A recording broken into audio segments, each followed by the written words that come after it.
चलिए देखते हैं जियोग्राफी के एनसीईआरटी क्लास 11 के 4th चैप्टर है। चैप्टर के नाम है महासागरों और महाद्वीपों के वितरण के बारे में देखेंगे।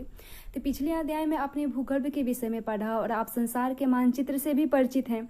आप जानते हैं कि पृथ्वी के 29% भाग पर महाद्वीप और बाकी पर महासागर फैले हुए हैं। और महाद्वीपों और महासागरों की अवस्थिति जैसे कि आज मानचित्र पर दिखाई देती है, हमेशा से ऐसा नहीं रही है। इसके अतिरिक्त यह भी एक तथ्य है कि आने वाले समय में भी महाद्वीप और महासागरों की स्थिति आज जैसी नहीं रहेगी। अगर ऐसा है तो प्रश्न यह है कि पूरा काल में इनकी अवस्थिति कैसी थी और इनकी अवस्थिति में परिवर्तन क्यों और कैसे होता है। यदि यह सच है कि महाद्वीपों और महासागरों की अवस्थिति में परिवर्तन हुआ है और अभी भी हो रहा है, तो आप यह जानकर आश्चर्यचकित होंगे कि वैज्ञानिक यह सब कैसे जानते हैं और उन्होंने इन महाद्वीपों और महासागरों की पहले की स्थिति का निर्धारण कैसे किया होगा। और इन्हीं प्रश्नों के उत्तर और इनसे से संबंधित प्रश्न ही इस अध्याय के विषय हैं। देखते हैं महाद्वीपीय प्रवाह के बारे में। अटलांटिक महासागरीय तट रेखा की आकृति को ध्यान से देखें और इस महासागर के दोनों तरफ की तट रेखा में आश्चर्यजनक सममिति है और इसी समानता के कारण बहुत से वैज्ञानिकों ने दक्षिण और उत्तर अमेरिका तथा यूरोप और अफ्रीका के एक साथ जुड़े होने की संभावना को व्यक्त किया है। और विज्ञान के इतिहास के ज्ञात अभिलेखों से पता चलता है कि सन 1596 में एक डच मानचित्रवेत्ता अब्राहम आर्टेलियस ने सर्वप्रथम इस संभावना को व्यक्त किया था और एंटोनियो फेलेग्रीनी ने एक मानचित्र बनाया और जिसमें तीनों महाद्वीपों की इकट्ठा दिखाया गया था। और जर्मन मौसमविद अल्फ्रेड वेगनर ने महाद्वीपीय विस्थापन सिद्धांत सन 1912 में प्रस्तावित किया और यह सिद्धांत महाद्वीपीय एवं महासागरों के वितरण से ही संबंधित था। इस सिद्धांत की आधारभूत संकल्पना यह है कि सभी महाद्वीप एक अकेले भूखंड में जुड़े हुए थे। वेगनर के अनुसार आज के सभी महाद्वीप इस भूखंड के भाग थे तथा एक बड़े महासागर से घिरा हुआ था। उन्होंने इस बड़े महाद्वीप को पंजिया का नाम दिया और पंजिया का अर्थ है संपूर्ण पृथ्वी। विशाल महासागर को पैथालाशा कहा और जिसका अर्थ है जल ही जल। वेगनर के तर्क के अनुसार लगभग 20 करोड़ वर्ष पहले इस बड़े महाद्वीप पेंजिया का विभाजन आरंभ हुआ और पेंजिया पहले दो बड़े महाद्वीपीय पिंडो लारेशिया और गोंडवाना लैंड क्रमशः उत्तर और दक्षिण भूखंड के रूप में विभक्त हुआ। और इसके बाद लारेशिया और गोंडवाना लैंड धीरे धीरे अनेक छोटे हिस्से में बट गए जो आज के महाद्वीप के रूप में है। महाद्वीपीय विस्थापन के पक्ष में अनेक प्रमाण भी प्रस्तुत किए गए। इनमें से कुछ इस प्रकार है जैसे महाद्वीपीय विस्थापन के पक्ष में प्रमाण के देखें तो देखते हैं। पहले महाद्वीपों में साम्य देखें। दक्षिण अमेरिका और अफ्रीका के आमने सामने की तट रेखा अद्भुत और त्रुटि रहित साम्य दिखती है। यह भी ध्यान देने योग्य है कि 1964 ईस्वी में बुलर्ड ने एक कंप्यूटर प्रोग्राम की सहायता से अटलांटिक तटों की जोड़ते हुए एक मानचित्र तैयार किया था और तटों का यह साम्य बिल्कुल सही सिद्ध हुआ। साम्य बिठाने की यह कोशिश आज की तट रेखा की अपेक्षा 1000 फैथम की गहराई की तट रेखा के साथ ही की गई थी। और उसके बाद देखें महासागरों के पार चट्टानों की आयु में समानता के बारे में देखें। आधुनिक समय में विकसित की गई रेडियोमेट्रिक्स काल निर्धारण विधि से महासागरों के पार महाद्वीपों की चट्टानों के निर्धारण के समय को सरलता से जाना जा सकता है।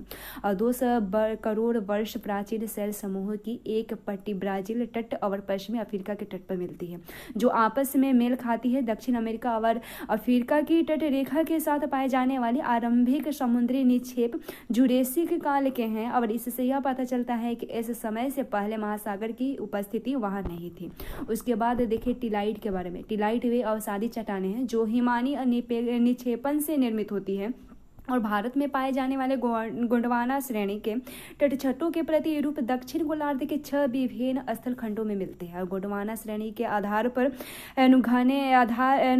गोंडवाना श्रेणी के आधार तल में घने टिलाइट हैं जो विस्तृत और लंबे समय तक हिम आवरण और हिमछादन की ओर इंगित करते हैं। और इसी क्रम के प्रति रूप भारत के अतिरिक्त अफ्रीका, फॉकलैंड द्वीप, उसके बाद मेडागास्कर, अटलांटिक और ऑस्ट्रेलिया से मिलते हैं। गोंडवाना श्रेणी के तटछटों के यह समानता स्पष्ट करती है कि इस स्थल खंडों के इतिहास में भी समानता रही है। हिमालय निर्मित नुटिलाइट चट्टानें पुरातन जलवायु और महाद्वीपों के विस्थापन के स्पष्ट प्रमाण प्रस्तुत करते हैं। उसके बाद देखें प्लेसर निक्षेपण के बारे में।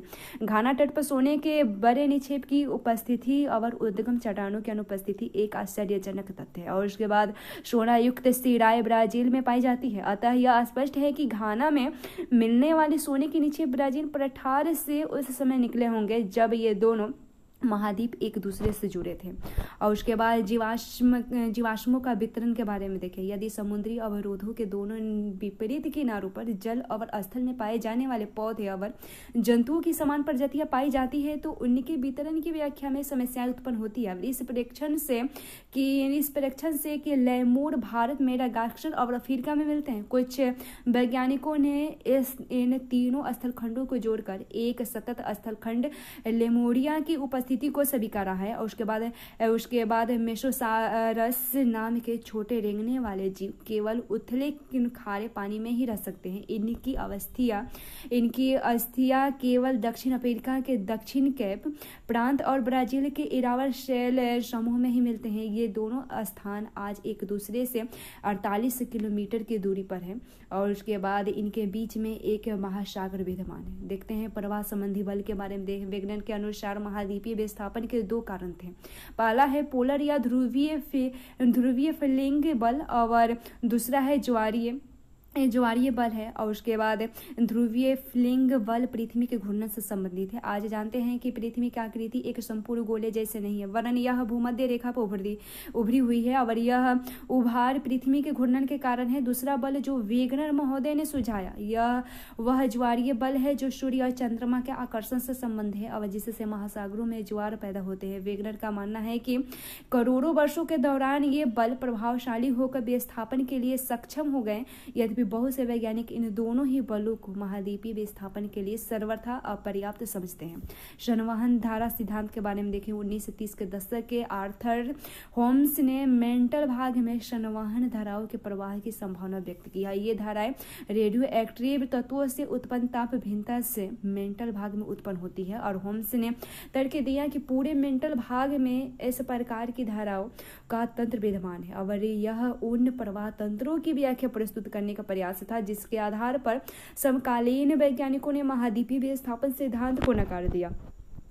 उसके बाद देखें महासागरीय अधस्तल का मानचित्र के बारे में। महासागरों की बनावट और आकार पर विस्तृत शोध यह स्पष्ट करते हैं कि महासागरों का अधस्तल एक विस्तृत मैदान नहीं वरन उनमें से उच्चवाच्य पाया जाता है। द्वितीय विश्व युद्ध के बाद महासागरीय अधस्तल के निरूपण अभियान ने महासागरीय उच्चवाच्य संबंधी विस्तृत जानकारी प्रस्तुत की और यह दिखाया कि इसके अधस्तलीय में जलमग्न पर्वतीय कटके और गहरी खाइयां है जो प्रायः महाद्वीपों के किनारों पर स्थित है। और मध्य महासागरीय कटके ज्वालामुखी उद्गार के रूप में सबसे अधिक सक्रिय पाई गई है। महासागरीय परपटी की चट्टानों के काल निर्धारण ने यह तथ्य स्पष्ट कर दिया है कि महासागरों के नितल की चट्टानें महाद्वीपीय भागों में पाई जाने वाली चट्टानों की अपेक्षा नवीन है और महासागरीय कटक के दोनों तरफ की चट्टानें जो कटक से बराबर दूरी पर स्थित है और उनकी आयु और रचना में भी आश्चर्यजनक समानताएं पाई जाती है। उसके बाद देखें महासागरीय अधस्तल की बनावट के बारे में देखें। इस भाग में हम महासागरीय तल की बनावट से संबंधित कुछ ऐसे तथ्यों का अध्ययन करेंगे जो महासागर और महाद्वीपों के वितरण को समझने में मददगार होंगे।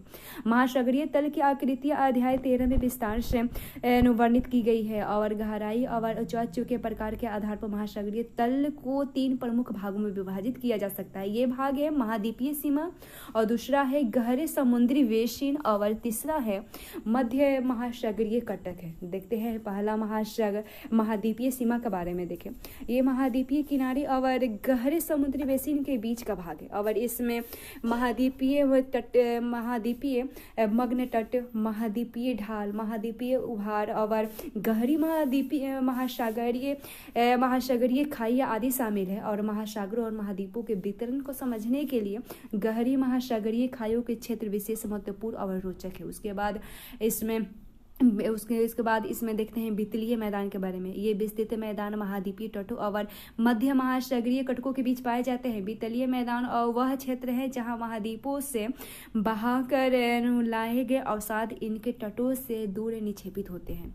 उसके बाद देखते हैं मध्य महासागरीय कटक के बारे में। मध्य महासागरीय कटक आपस में जुड़े हुए पर्वतों की एक श्रृंखला बनाती है और महासागरीय जल में डूबी हुई है और यह पृथ्वी के धरातल पर पाई जाने वाली संभवतः सबसे लंबी पर्वत श्रृंखला है।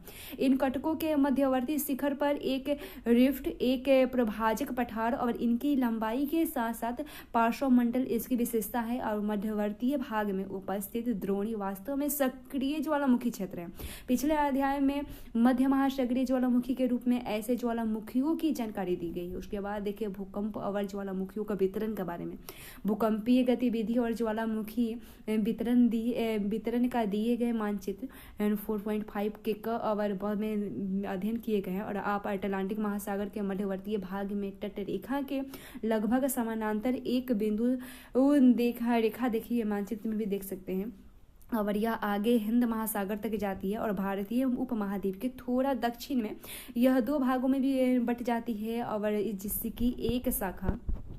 जिसकी एक शाखा पूर्वी अफ्रीका की ओर चली जाती है और दूसरी म्यांमार से होती हुई न्यू गिनी तक एक ऐसी ही रेखा से मिली हुई होती है। और आप यह पाएंगे कि बिंदु रेखा मध्य महासागरीय कटकों के समरूप है। भूकंपीय संकेंद्रण का दूसरा क्षेत्र छायांकित मेखला के माध्यम से दिखाया गया है जो अल्पाइन हिमालय श्रेणी के और प्रशांत महासागरीय किनारों के समरूप है। सामान्यतः मध्य महासागरीय कटकों के क्षेत्र में भूकंप के उद्गम केंद्र कम गहराई पर है जबकि अल्पाइन हिमालय पट्टी और प्रशांत महासागर किनारों पर ये केंद्र अधिक गहराई पर है और ज्वालामुखी मानचित्र भी इसी का अनुकरण करते हैं। प्रशांत महासागर के किनारों को सक्रिय ज्वालामुखी के क्षेत्र होने के कारण रिंग ऑफ फायर भी कहा जाता है। उसके बाद देखें सागरीय धरातल का विस्तार के बारे में देखें। जैसे कि ऊपर वर्णन किया गया है, प्रवाह उपरांत अध्ययनों ने महत्वपूर्ण जानकारी प्रस्तुत की है जो वेगनर के महाद्वीपीय विस्थापन सिद्धांत के समय उपलब्ध नहीं थी। चट्टानों के पूरा चुंबकीय अध्ययन और महासागरीय तल के मानचित्रण ने विशेष रूप से निम्न तथ्यों को उजागर किया है। जैसे पहला यह देखा गया है कि मध्य महासागरीय कटकों के साथ साथ ज्वालामुखी उद्गार सामान्य क्रिया है और ये उद्गार इस क्षेत्र में बड़ी मात्रा में लावा बाहर निकालती है। और उसके बाद दूसरा है महासागरीय कटक के मध्य भाग के दोनों तरफ सामान्य दूरी पर पाए जाने वाली चट्टानों के निर्माण का समय और संरचना संगठन और चुंबकीय गुणों में समानता पाई जाती है। महासागरीय कटकों के समीप की चट्टानों में सामान्य चुंबक तत्व ध्रुवण में पाई जाती है तथा ये चट्टानें नवीनतम हैं और कटकों के शीर्ष से दूर चट्टानों की आयु की भी अधिक है। उसके बाद तीसरा है महासागरीय परपटी की चट्टानें महाद्वीपीय परपटी की चट्टानों की अपेक्षा अधिक नई है और महासागरीय परपटी की चट्टानें कहीं भी 20 करोड़ वर्ष से अधिक पुरानी नहीं है। चौथा है गहरी खाइयों में भूकंप के उद्गम अधिक गहराई पर है और जबकि मध्य महासागरीय कटकों के क्षेत्र में भूकंप उद्गम केंद्र कम गहराई पर विद्यमान है। और इन तथ्यों और मध्य महासागरीय कटकों के दोनों तरफ की चट्टानों के चुंबकीय गुणों के विश्लेषण के आधार पर हेस ने सन 1961 में एक परिकल्पना प्रस्तुत की जिसे महासागरीय अधस्थल विस्तार के नाम से जाना जाता है। और हेस के तर्कानुसार महासागरीय कटकों के शीर्ष पर लगातार ज्वालामुखीय उद्भेदन से महासागरीय परपटी में विभेदन हुआ और नया लावा इस दरार को भरकर महासागरीय परपटी को दोनों तरफ ढकेल रहा है और इस प्रकार महासागरीय अधस्थल का विस्तार हो रहा है। और महासागरीय परपटी का अपेक्षाकृत नवीनतम होना और इसके साथ ही एक महासागर में विस्तार से दूसरे महासागर के न सिकुड़ने पर हेस ने महासागरीय परपटी के क्षेपण की बात कही। और हेस के अनुसार यदि ज्वालामुखी परपटी से नई परपटी का निर्माण होता है तो दूसरी तरफ महासागरीय गर्त में इनका विनाश भी होता है। और मानचित्र 4.3 में महासागरीय तल विस्तार के मूलभूत संकल्पना की भी दिखाया गया है। उसके बाद देखें प्लेट विवर्तनिक के बारे में। सागरीय तल विस्तार अवधारणा के पश्चात विद्वानों की महाद्वीपों और महासागरों के वितरण के अध्ययन में फिर से रुचि पैदा हुई और सन 1967 में मैकेंजी पार्क और मोर्गन ने स्वतंत्र रूप से उपलब्ध विचारों को संवित कर अवधारणाएं प्रस्तुत की, जिसे प्लेट विवर्तनिक कहा जाता है। और एक विवर्तनिक प्लेट जिसे लिथोफेरिस प्लेट भी कहा जाता है, ठोस चट्टान का विशाल और अनियमित आकार का खंड है जो महाद्वीपीय और महासागरीय स्थल मंडलों से मिलकर बना होता है। और ये प्लेट दुर्बलता मंडल पर एक दृढ़ इकाई के रूप में क्षैतिज अवस्था में चलायमान है और स्थल मंडल में पर्पटी एवं ऊपरी मेंटल को सम्मिलित किया जाता है। और इसकी मोटाई महासागरों से 5 से 100 किलोमीटर और महाद्वीपीय भागों में लगभग 200 किलोमीटर है। और एक प्लेट के महाद्वीपीय और महासागरीय प्लेट भी कहा जाता है, और जो इस बात पर निर्भर है कि उस प्लेट का अधिकतर भाग महासागर अथवा महाद्वीप में संबंध है। उदाहरणतः प्रशांत प्लेट प्रमुखतः महासागरीय प्लेट है, जबकि यूरेशियन प्लेट को महाद्वीपीय प्लेट कहा जाता है। प्लेट विवर्तनिक के सिद्धांत के अनुसार पृथ्वी का स्थलमंडल 7 मुख्य प्लेट और कुछ छोटी प्लेटों में विभक्त है। नवीन वलित पर्वत श्रेणी, खाई और भ्रंश इन मुख्य प्लेटों को सीमांकित करते हैं। और प्रमुख प्लेट इस प्रकार है, जैसे पहला है अटलांटिक प्लेट, जिसमें अंटार्कटिक प्लेट है, और जिसमें अंटार्कटिक और चारों ओर से घेरती हुई महासागरीय प्लेट भी शामिल है अंटार्कटिक में। और दूसरा है उत्तर अमेरिकी प्लेट, जिसमें पश्चिमी अटलांटिक तथा अटलांटिक सम्मिलित है, पश्चिमी अटलांटिक सम्मिलित है। और दक्षिणी अमेरिकन प्लेट और कैरिबियन द्वीप की सीमा का निर्धारण करते हैं। तीसरा है दक्षिण अमेरिकी प्लेट, इसमें पश्चिमी अटलांटिक तल समेत और उत्तरी अमेरिकी प्लेट और कैरिबियन द्वीप इसे पृथक करते हैं। चौथा है प्रशांत महासागरीय प्लेट। पांचवा है इंडो ऑस्ट्रेलियन न्यूजीलैंड प्लेट है। और छठा है अफ्रीकी प्लेट, जिसमें पूर्वी अटलांटिक तल शामिल है। और सातवां है यूरेशियाई प्लेट, जिसमें पूर्वी अटलांटिक महासागरीय तल सम्मिलित है। और कुछ महत्वपूर्ण छोटे प्लेट निम्नलिखित है, जैसे पहला है कोकस प्लेट है। यह प्लेट मध्यवर्ती अमेरिकी और प्रशांत महासागर प्लेटों के बीच स्थित है। और दूसरा है नजका प्लेट, यह दक्षिण अमेरिका और प्रशांत महासागरीय प्लेट के बीच स्थित है। और तीसरा है अरेबियन प्लेट, इसमें अधिकतर अरब प्रायद्वीपीय और भूभाग सम्मिलित हैं। उसके बाद चौथा है फिलिपियन प्लेट, यह एशिया महाद्वीप और प्रशांत महासागर प्लेट के बीच स्थित है। पांचवा है कैलोरियन प्लेट, यह न्यू गिनी के उत्तर में फिलिपियन और इंडियन प्लेट के बीच स्थित है। और छठा है फ्यूज प्लेट, यह ऑस्ट्रेलिया के उत्तर पूर्व में स्थित है। ग्लोब पर यह प्लेट पृथ्वी के पूरे इतिहास में लगातार विचरण कर रही है। और वेगरन की संकल्पना की इन केवल महाद्वीपीय गतिमान है और ये सही है और ये सही नहीं है। और महाद्वीप एक प्लेट का हिस्सा है और प्लेट चलायमान है। यह एक निर्विवाद तथ्य है कि भूवैज्ञानिक इतिहास में सभी प्लेट गतिमान रही है और भविष्य में भी गतिमान रहेगी। जैसे मानचित्र 4.4 में विभिन्न कालों में महाद्वीपीय भागों की स्थिति को दर्शाया गया था। और वेगनन के अनुसार आरंभ में सभी महाद्वीपों से मिलकर बना एक सुपर महाद्वीप पेंजिया के रूप में विद्यमान है। यद्यपि बाद की खोजों ने यह स्पष्ट किया है कि महाद्वीपीय पिंड जो प्लेट के ऊपर स्थित है और भूवैज्ञानिक काल पर यंत्र चलायमान थे और पेंजिया अलग अलग महाद्वीपीय खंडों के अभिसरण से बना था जो कभी एक या किसी दूसरी प्लेट के हिस्से थे। और उसके बाद पूरा चुंबकीय आंकड़ों के आधार पर वैज्ञानिकों ने विभिन्न भूकालों में प्रत्येक महाद्वीपीय खंडों की अवस्थिति निर्धारित की। भारतीय उपमहाद्वीप यानी अधिकांशतः प्रायद्वीपीय भारत की अवस्थितियां नागपुर क्षेत्र में पाई जाने वाली चट्टानों के विश्लेषण के आधार पर आंकी गई है। प्लेट संचलन के फलस्वरूप 3 प्रकार की प्लेट सीमाएं बनाती है, जैसे अपसरी सीमाएं।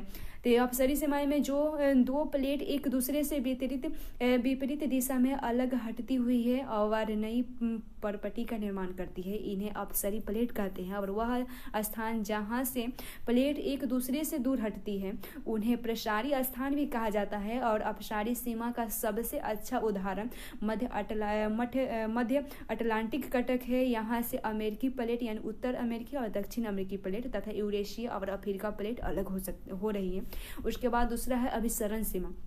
अभिसरण सीमा में जब एक प्लेट दूसरी प्लेट के नीचे धंसती है और वहाँ भूप्रपटी नष्ट होती है, वह अभिसरण सीमा है। और वह स्थान जहाँ प्लेट धंसती है इसे प्रविष्टन क्षेत्र कहते हैं। और अभिसरण 3 प्रकार के हो सकते हैं, जैसे पहला है महासागरीय और महाद्वीपीय प्लेट के बीच, और दूसरा है दो महाद्वीपीय प्लेटों के बीच, और तीसरा है 2 महासागरीय प्लेट के बीच।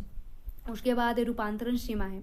रूपांतरण सीमा में जहाँ न तो कोई कोई नई परपटी का निर्माण होता है और न ही परपटी का विनाश होता है, उन्हें रूपांतरण सीमा कहते हैं। और इसका कारण यह है कि सीमा पर प्लेट एक दूसरे के साथ साथ क्षैतिज दिशा में सरक जाती है। रूपांतर भ्रंश 2 प्लेट को अलग करने वाले तल हैं जो सामान्यतः मध्य महासागरीय कटकों से लंबवत स्थिति में पाए जाते हैं, क्योंकि कटकों के शीर्ष पर एक ही समय में सभी स्थानों और ज्वालामुखी उद्गार नहीं होता है। ऐसे में पृथ्वी के अक्ष से दूर प्लेट के हिस्से भिन्न प्रकार की से गति करते हैं। इसके अतिरिक्त पृथ्वी के घूर्णन का भी प्लेट के अलग खंडों पर भिन्न प्रभाव पड़ता है। उसके बाद प्लेट प्रवाह दरें के बारे में देखें। सामान्य और उत्क्रमण चुंबकीय क्षेत्र की परपटी जो मध्य महासागरीय कटक के समानांतर है। प्लेट प्रवाह की दर समझने में वैज्ञानिक के लिए सहायक सिद्ध हुई है। प्रवाह की ये दरें बहुत भिन्न हैं और आर्कटिक कटक की प्रवाह दर सबसे कम है, यानी 2.5 सेंटीमीटर प्रति वर्ष से भी कम है। और ईस्टर द्वीप के निकट पूर्वी प्रशांत महासागरीय उभार जो चिली से 34 किलोमीटर पश्चिम की ओर दक्षिण प्रशांत महासागर में है, और इसकी प्रवाह दर सर्वाधिक है, यानी जो 5 सेंटीमीटर प्रति वर्ष से भी अधिक है। उसके बाद प्लेट को संचालित करने वाले बल के बारे में देखें। जिस समय वेगनर ने महाद्वीपीय विस्थापन सिद्धांत प्रस्तुत किया था, उस समय अधिकतर वैज्ञानिकों का विश्वास था कि पृथ्वी एक ठोस गति रहित पिंड है।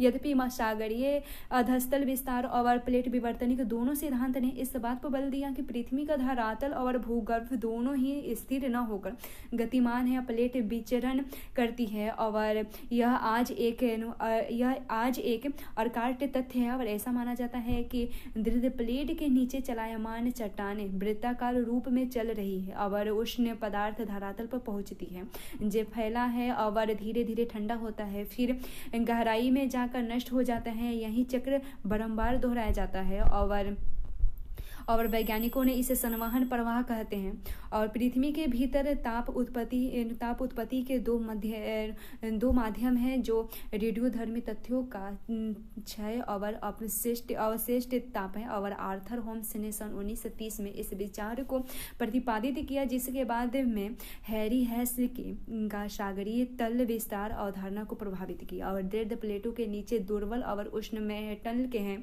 जो प्लेट को प्रभावित करते हैं। उसके बाद भारतीय प्लेट का संचलन के बारे में देखें। भारतीय प्लेट में प्रायद्वीपीय भारत और ऑस्ट्रेलिया महाद्वीपीय भाग सम्मिलित है और हिमालय पर्वत श्रेणियों के साथ साथ पाए जाने वाला प्रविष्टन क्षेत्र इनकी उत्तरी सीमा निर्धारण करती है, जो महाद्वीपीय और महाद्वीपीय अभिसरण के रूप में है, अर्थात 2 महाद्वीपीय प्लेटों की सीमा है। और यह पूर्व दिशा में म्यांमार के रोकियानुमा पर्वत से होते हुए एक चाप के रूप में जावा खाई तक फैला हुआ है। और इसी की पूर्वी सीमा एक विस्तारित तल है जो ऑस्ट्रेलियाई के पूर्व में दक्षिणी पश्चिमी प्रशांत महासागर में महासागरीय कटक के रूप में। और इसकी पश्चिमी सीमा पाकिस्तान की किरथर श्रेणी के अनुसरण करती है। यह आगे मकरान तट के साथ साथ होती हुई दक्षिण पूर्वी चागोश द्वीप समूह के साथ साथ लाल सागरीय द्रोणी यानी जो विस्तरण तल है उसमें जा मिलती है। और भारतीय तथा अंटार्कटिक प्लेट की सीमा भी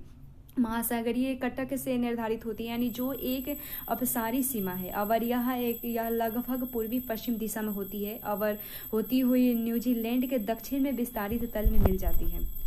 और उसके बाद भारत एक बृहद द्वीप था जो ऑस्ट्रेलियाई तट से दूर एक विशाल महासागर में स्थित था। लगभग 22.5 करोड़ वर्ष पहले तक टेथिस सागर इसे एशियाई महाद्वीप से अलग करता था। और ऐसा माना जाता था कि लगभग 20 करोड़ वर्ष पहले जब पेंजिया विभक्त हुआ तब भारत ने उत्तर दिशा की ओर खिसकना आरंभ किया और लगभग 4 से 5 करोड़ वर्ष पहले भारत एशिया से टकराया और परिणाम स्वरूप हिमालय पर्वत का उत्थान हुआ और 7.1 करोड़ वर्ष पहले से आज तक की भारत की स्थिति मानचित्र 4.6 में दिखाई गई है, जो आरेख 4.6 भारतीय उपमहाद्वीप और यूरेशिया प्लेट की स्थिति भी दर्शाती है। और आज से लगभग 14 करोड़ वर्ष पहले यह उपमहाद्वीप सुदूर दक्षिण में 50 डिग्री दक्षिण अक्षांश पर स्थित है। और इन दो प्रमुख प्लेटों को तैंतीस सागर अलग करता था। और तिब्बतीय खंड एशियाई स्थल खंड के करीब था और भारतीय प्लेट के यूरेशियन प्लेट की तरफ प्रवाह के दौरान एक प्रमुख घटना घटी और वह थी लावा प्रवाह से ढक्कन ट्रेप का निर्माण होना। और ऐसा लगभग 6 करोड़ वर्ष पहले आरंभ हुआ और एक लंबे समय तक यह जारी रहा। और याद रहे कि यह उपमहाद्वीप तब भी भूमध्य रेखा के निकट ही था और लगभग 4 करोड़ वर्ष पहले। और इसके पश्चात हिमालय की उत्पत्ति आरंभ हुई। और वैज्ञानिकों का मानना है कि यह प्रक्रिया अभी भी जारी है और हिमालय की ऊंचाई अब भी बढ़ ही रही है। जैसे भारतीय प्लेट का प्रभाव 4.6 में यहाँ दिखाया गया है। आरंभिक भारत यहाँ ऐसा था, उसके बाद 7.1 करोड़ वर्ष पहले फिर दिखाया गया, उसके 5.5 करोड़ वर्ष पर दिखाया गया, उसके बाद विश्वत वृत्त में दिखाया गया 3.8 करोड़ वर्ष पहले दिखाया गया कि भारत की मानचित्र ऐसी है। उसके बाद 1 करोड़ वर्ष पहले भारत की स्थिति यहाँ थी और वर्तमान में यहाँ है। जैसे संसार की प्रमुख बड़ी और छोटी प्लेटों का वितरण का चित्र दिया गया है।